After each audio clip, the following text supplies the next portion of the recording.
предание возложише Творца и Зиждителя и Бога нашего.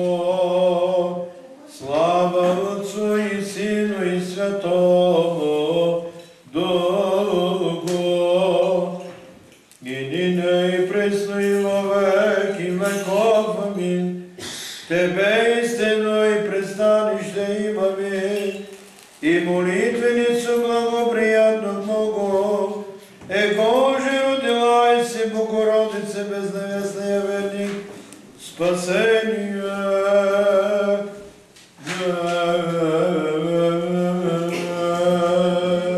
И праведница, яко светило, усопшего раба Твоего покой, презри го все согрешение.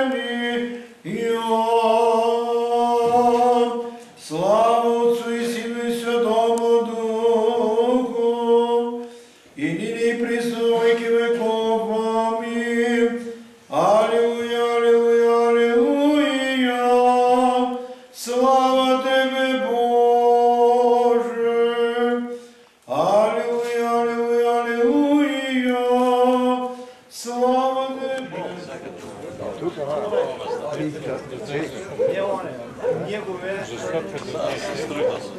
Негове дяло.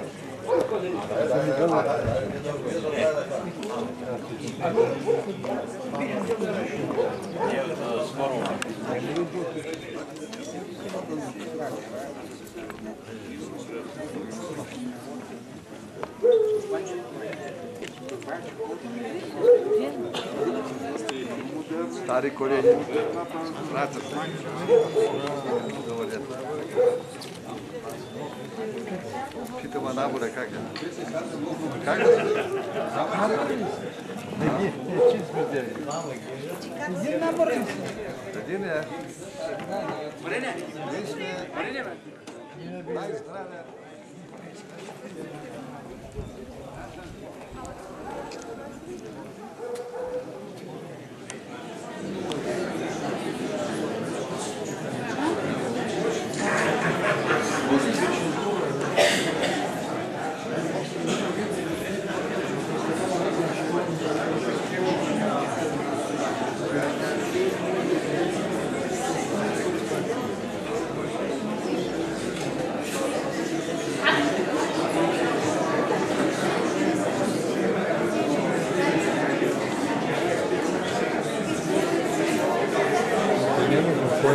Контакты в других литературах.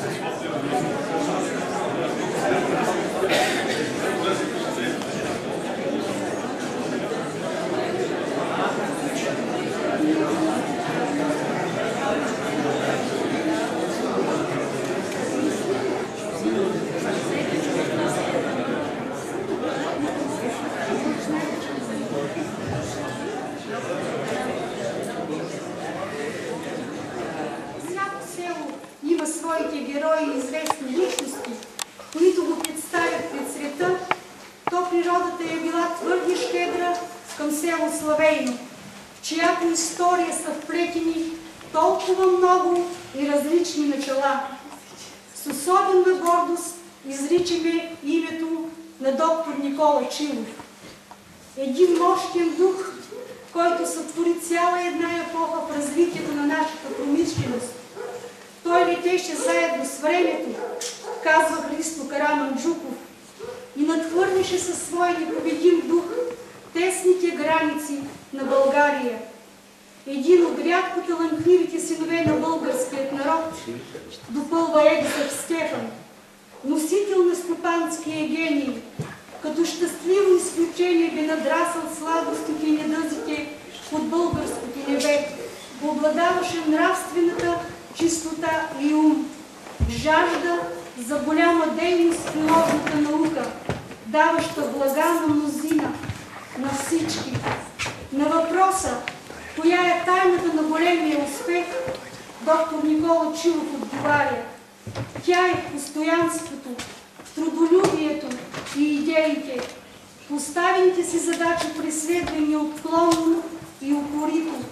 Всяко нещо, което се предначертае, преследвай го и отиваш към него. жалон за неговия живот. Пари ако загубиш, нищо не губиш. Честта ако загубиш, много губиш. Но духа ако загубиш, всичко губиш. А сега предлагам да проследим филма за тайната на големия успех на доктор Никола Чилов по спомени на внука, господин Владимир Чилов.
Аз съм внук на доктор Никола Чилов.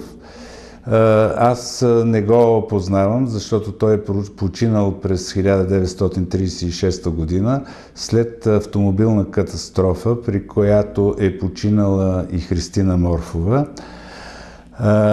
Това, което знам за него, е от това, което съм прочел и от разказите на моите родители.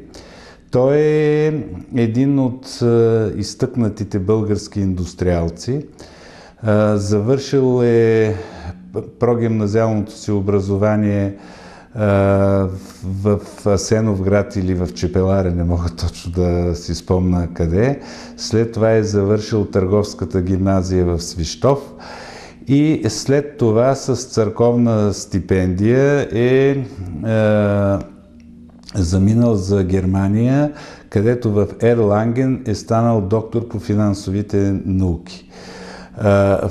Поради това, че е бил стипендиант на Българската църква, след завършването на докторската си работа е трябвало да работи по разпределение на църквата и е станал главен счетоводител на екзархията в Цариград. Там той се е запознал с баба ми, Мара Салджоболова по баща, и след като се оженил за нея и след като са минали тези 3 години, се е върнал в България. Доктор Никола Чилов е роден на 5 октомври 1885 година в село Карлуково, сега Славейно, Челебийско, а сега Смолянска околие. Баща му, Чило Николов, и майка му, Гита Чилова Николова, по баща Шопова, са от най-видните семейства в селото. Между многото просветени родове в Славейно, чиловци и шоповци заемат първо място в културния и просветен живот на селото. В България той е започнал да работи първо като служител на чужда фирма, която е имала в Костинброд фактически малка работилница. В последствие той е създал голямо индустриално предприятие за химически произведения, като е изкупил тази работилница, като самия той е станал 50% собственик на новата фирма и имал 2 съдружника, единия от които е Димитър Савов, баща на Стефан Савов, който беше политик и след промените в България.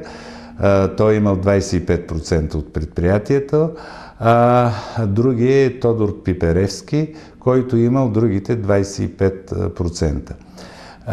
Фактически за начало на това предприятие се смета 1912 година. Дядо ми е починал 1936 година и близо 25 години неговия живот е бил отдаден изцяло на развитието на това предприятие. Това, което е останало в мене предадено от родителите ми, е, че той е смятал за своя главна цел в живота развитието на българската индустрия и възхода на България. Самия той е бил един изключително работлив, внимателен човек и един от неговите изповядвания в живота е, че един човек не може да бъде добре, когато останалите хора, с които работи и с които живее, не са също добре. В такъв смисъл той е създавал и е помагал по всякакъв начин на работниците в това разрастващо се предприятие. По време на неговия живот то се е превърнало в най-голямото химическо предприятие на Балканския полуостров и след неговата смърт то е било в негова чест преименувано в заводи доктор Никола Чилов. След неговата смърт фактически неговите наследници, баба ми, баща ми и леля ми, са изкупили от Димитър Савов неговото участие в предприятието и от този момент предприятието е станало 75% фамилна собственост и в българската история то е добре известно като заводи доктор Никола Чилов. Основната продукция на това предприятие са били сапуни и известните сапуни Сапун Петел, които още се помнят от възрастните хора в България.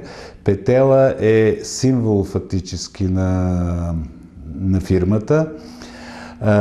Олио от Онива, което също е известно все още и продължава да се продава под тази марка в България. Имало е силно развита парфюмерийна индустрия, пастите за зъби Идеал,